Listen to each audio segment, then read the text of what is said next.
This chapter contains discussions of suicide. Chapter 5.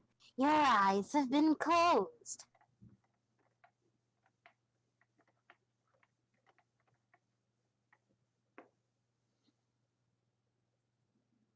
The dissonant hum of struggling mechanics fills Terezi's ears as she sits, cross-legged, on the floor of the now ruined engine room. She likes it here. The soft white noise ringing of the extensive ventilation network sounds. If she closes her nose just right, like the rustle of the wind through the leaves of a tree hive universes away. The warm thrumming of machines at work is accompanied by blinking lights that taste like rainbow sprinkles as they flicker. But Terezi isn't distracted from the main object of her focus, the unconscious body of Rose Lalonde, bathed in dim light, chest rising and falling in an artificially induced slumber. Wires and tubes run up from her plinth to the ceiling of the chamber, keeping her alive, yes, but too much just for that purpose. Something about the tangle of intravenous tubing and fiber optic cables makes Terezi think of the old stories about the psionic. Her train of thought is interrupted by metallic footfalls and the screeching sound of a broken airlock door sliding open. There you are. I haven't seen much of you. I've been right here for hours. And your eyes have been closed the whole time. Rosebud turns her head to look back at the frail, failing vessel that once housed her. She doesn't even dispatch a fake laugh to her behavioral display matrix in pity of this half-joke. Your attachment to my comatose body is unexpectedly charming, as well as slightly sinister. She isn't going to do anything. She isn't coming back from where she's gone. You never know. Yes, I suppose that's true.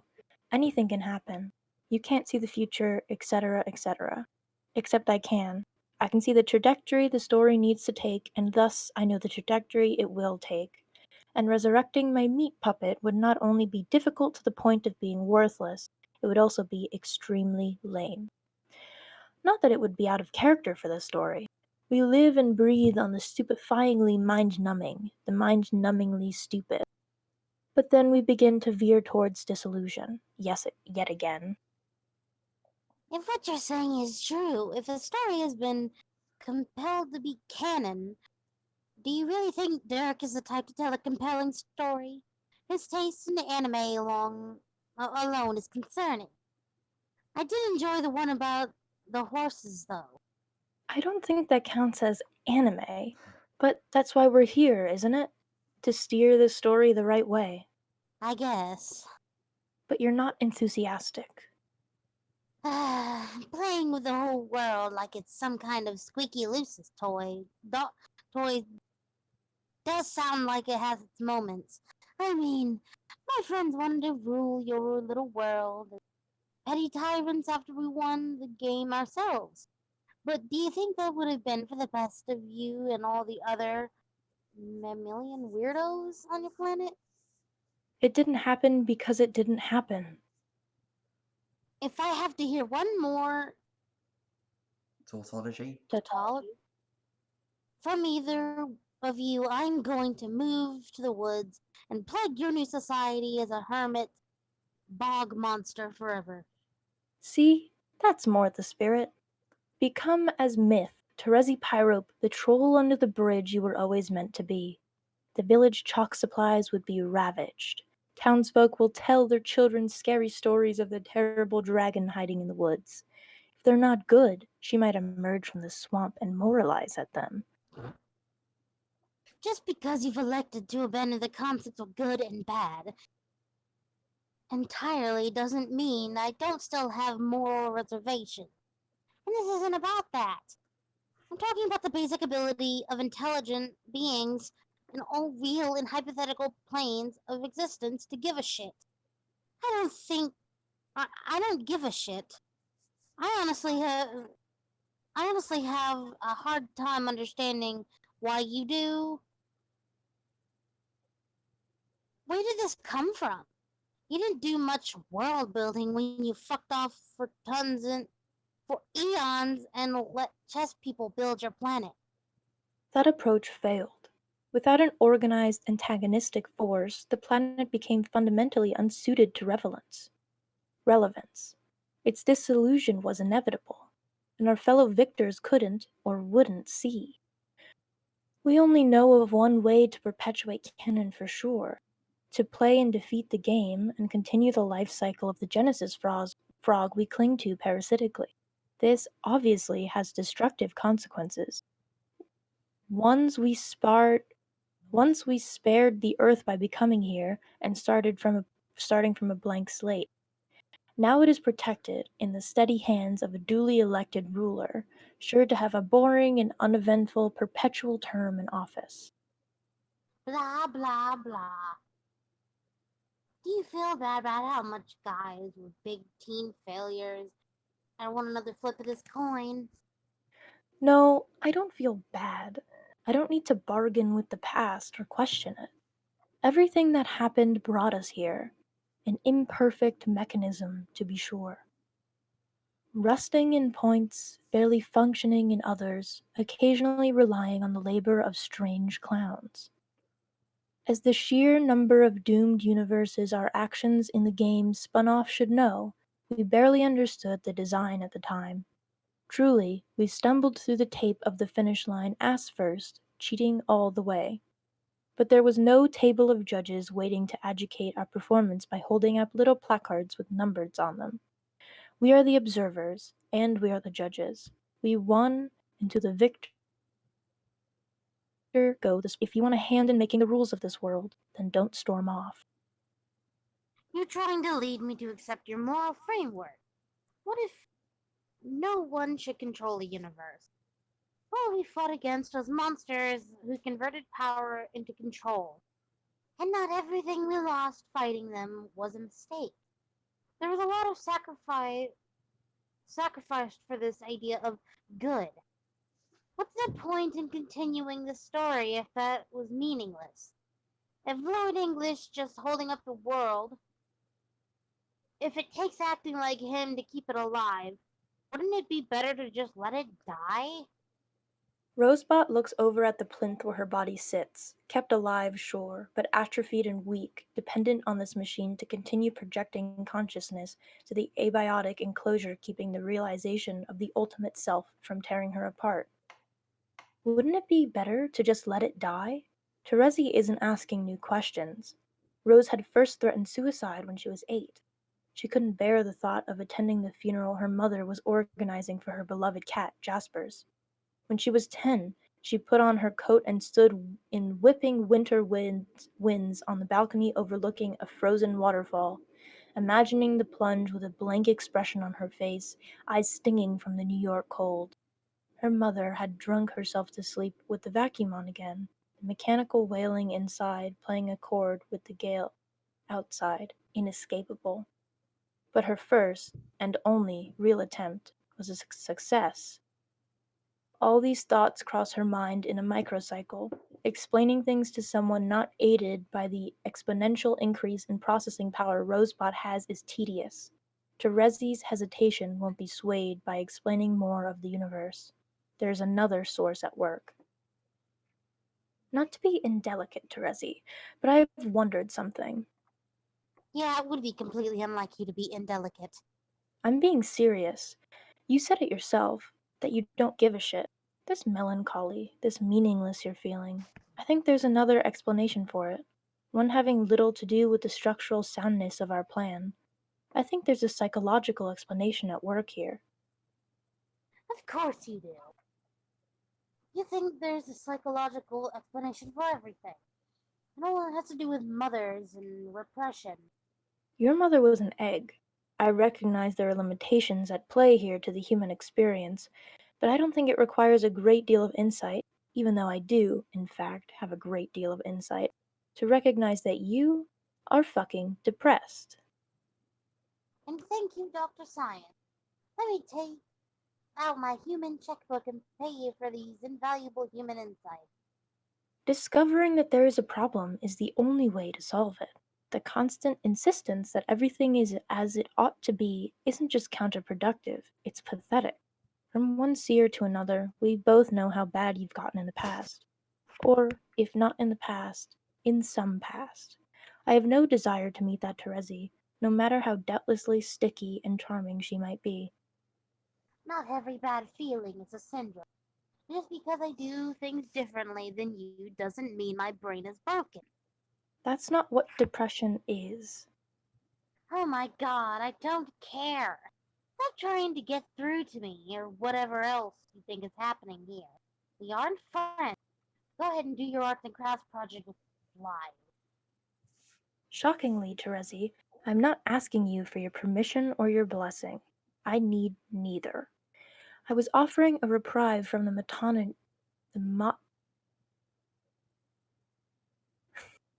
Monotony. of the last 3 years and what promises to be a long stretch of time going forward. Your life is going to be short compared to mine and Dirk's, but that doesn't mean it has to be boring. The two of you really are made for each other. I am made from him. That's how families work. That's why you left Kanaya behind. Because you know so fucking much about family. I would be careful if I were you. The weight of what I know and what you do not is enough to overwhelm a mortal frame. Ugh, shut up. Stop pulling this mystical bullshit every time. Don't you miss her? Don't you? Your constant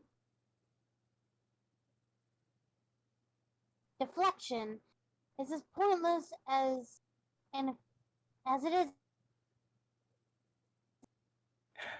My feelings are irrelevant. There is nothing to mourn if it all dissolves, not even the capacity for grief. The cycle continue, then it must. If the cycle of canon must continue, then it must. Some don't understand that. You do. I did. That's what canon means, though. Garish orange and purple gods acting out the same story again and again. Another journey, another planet, another game.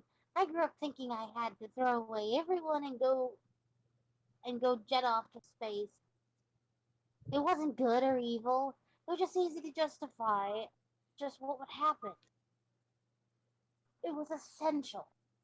Ah, but was it relevant and true?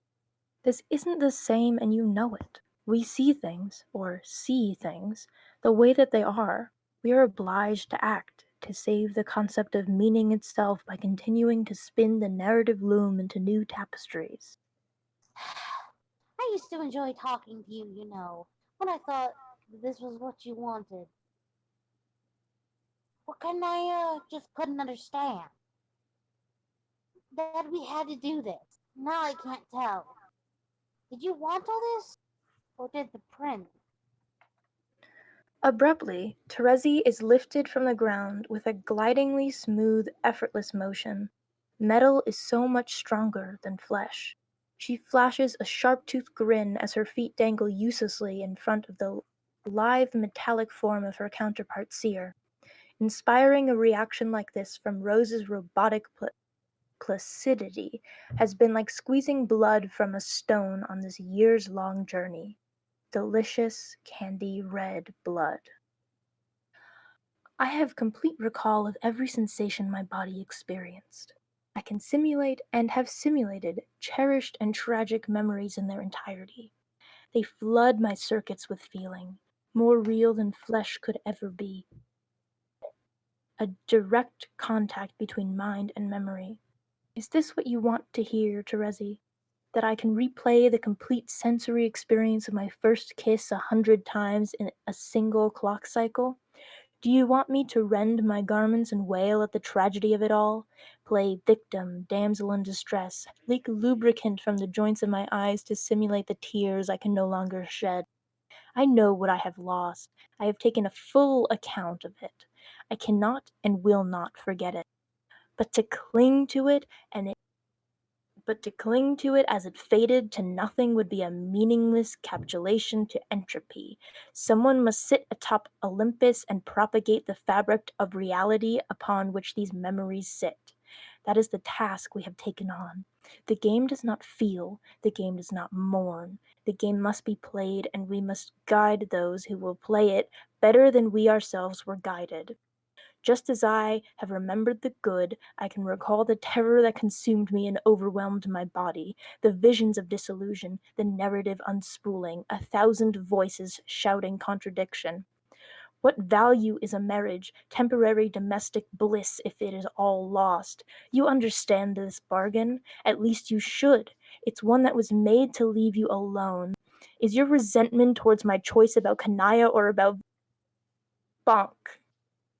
Rosebot's even metallic voice is interrupted by the bang of skull against metal, and Terezi's headbutt collapses the both of them into a crumpling heap of metal and flesh.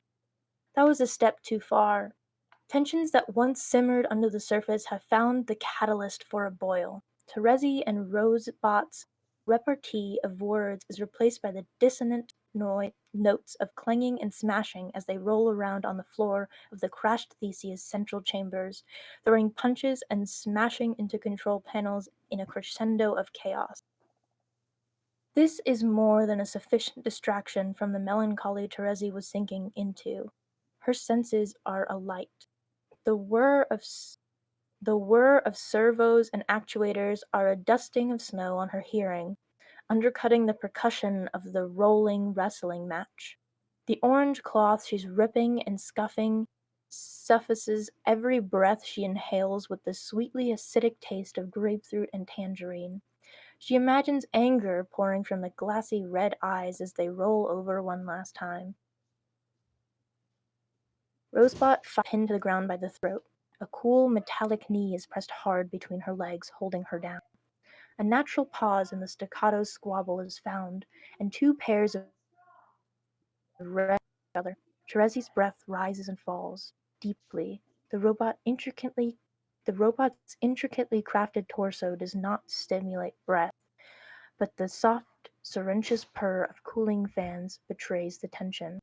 Terezi spits out a few raspy words, gleefully. I take it back.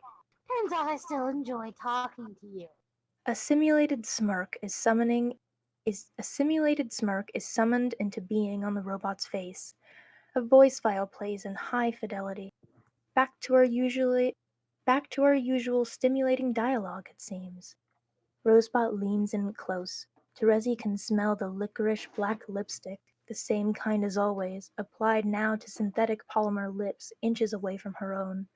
Rosebot's metal fingers close just a little tighter around her neck. Whoa, whoa, whoa. I fiddle with some advanced speciation machinery for a few hours and then come back to this. This is the problem with lesser actors. Leave them alone for too long and they get all touchy and start talking about feelings. We were passing the Bechdel test and advancing none of the plots. There are hardly any panels. That's not my Homestuck. You people are here for logic, systems, weird plot shit, lore, not this. Oh, I'm sorry, was that awful rake a bit much? Did your disbelief until now so utterly delinquent and prone to vagrants as it's been suspended indefinitely finally collapse? Go ahead and close the fucking book then. Quit out your browser, slam the laptop closed, and punt it into the ocean. That shark is probably hungry after all the jumping. You won't know. If you were going to quit, you would have quit before this. We're in this for the long haul, you and I. We'll all go down together. Welcome to Narn. Anyway, where was I? Oh, right, passing judgments on my robotic exo-daughter, smashing the damn shipping grid to pieces. Really, Rose? Really? Our task of phenomenal cosmic importance isn't going to wait for a alliance. I've just mastered fine-tuning perisodactyl hooves with this machine. I need my comotic back. Plus, what would dear sweet Kanaya think? Oh my god, shut up and give us privacy, nerd. Fine, be that way. I'll just get a head start on my species then. It's only the fate of a new planet on which the weight of saving the universe lies. If avoiding the warrantry on a complex piece of machinery is more important to you than all of that, go ahead. I've got better things to do.